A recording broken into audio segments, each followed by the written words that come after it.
Before Lucy opened the wardrobe.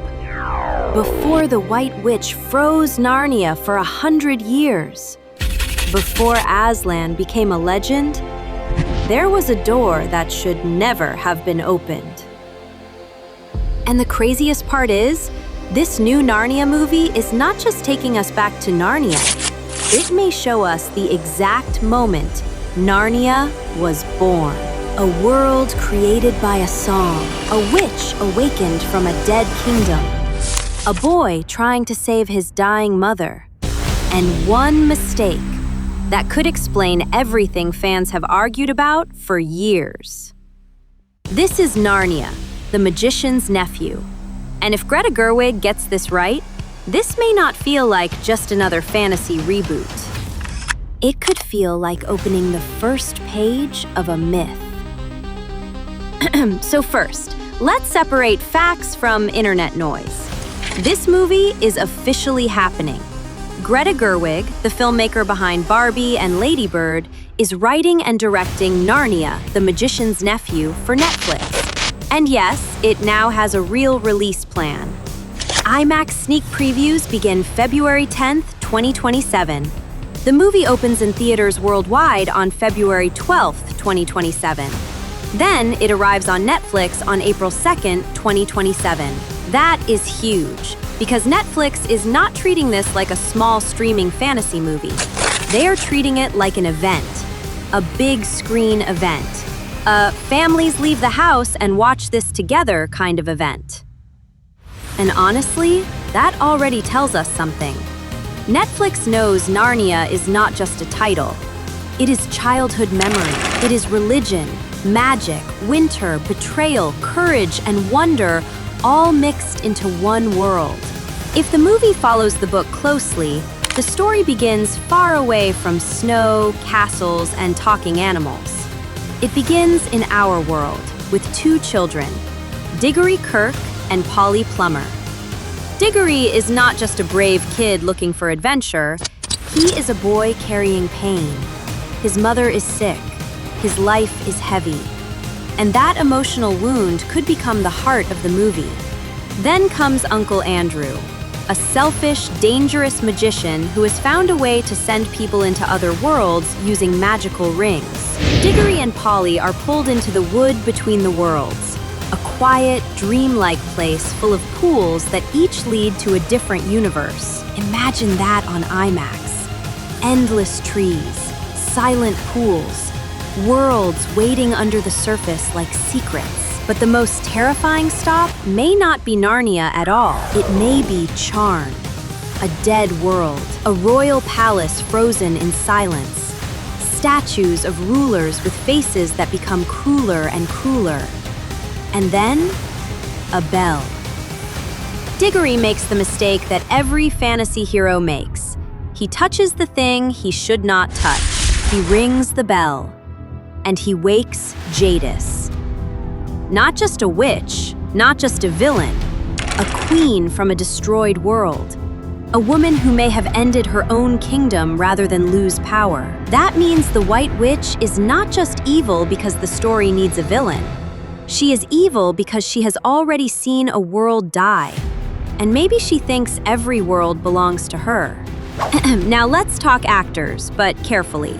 Netflix's official cast list includes David McKenna, Beatrice Campbell, Emma Mackey, Daniel Craig, and Susan Wokoma. But some role details are still not fully revealed by Netflix in the official release, so keep that line clear. And yes, before this cast became clearer, the rumor machine went wild. But those are not confirmed cast facts now. Those are part of the old rumor trail. The real headline is this: Emma Mackey may be stepping into the shadow of one of fantasy's most iconic villains. Now, here is the question fans are asking. Is this connected to the previous Narnia movies? The safe answer is no, not as a direct continuation. Do not expect the exact same continuity from the 2005 movie trilogy. This is Netflix's new Narnia era, but story-wise, it is absolutely connected to everything fans remember. Because The Magician's Nephew is the origin of the world. It can show how Narnia was created. It can show how Jadis first entered Narnia. It can explain where the lamppost came from. It can show why the wardrobe became magical. So it may not continue the old movies, but it could secretly explain the most magical objects from them. Now let's talk Jadis. If Emma Mackey is truly playing her, this could be the most important villain setup in modern fantasy. Because Jadis in The Magician's Nephew is not yet the frozen queen of Narnia. She is something older, sharper, and more royal. She does not crawl into the story as a monster. She enters like a queen who believes she is the only person in any universe who deserves to rule. And if the movie shows her seeing Aslan create Narnia, that moment could be chilling. Imagine her face as she realizes this new world is alive, innocent, and powerful. And she wants it. That is not just a villain origin. That is the birth of Narnia's first nightmare. Here are the facts that make this project even more fascinating. The Magician's Nephew was published after The Lion, the Witch, and the Wardrobe, but in Narnia's timeline, it comes first. That means audiences are getting the beginning of the mythology, not the beginning of publication order. This is also the first major screen adaptation of The Magician's Nephew, which means even people who watch the old movies may see things they have never seen before. The wood between the worlds, Charn, the first sunrise of Narnia, the magical rings, the origin of the wardrobe. And the music is also interesting because Mark Ronson and Andrew Wyatt are involved with the score. After Barbie, that raises a big question. Could this Narnia have a more unusual, emotional musical identity than fans expect? So the real question is not just, will Narnia return? Narnia is returning. The real question is, what kind of Narnia are we about to get? A movie that shows how innocence is created, how evil enters, and how one child's mistake becomes the shadow over an entire world. And when Narnia finally roars back in 2027, fans may not be watching the return of a franchise.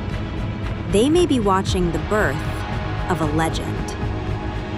So tell me in the comments, are you ready for a new Narnia? Or are you scared Netflix might change too much? Because one thing is certain, the wardrobe was never the beginning.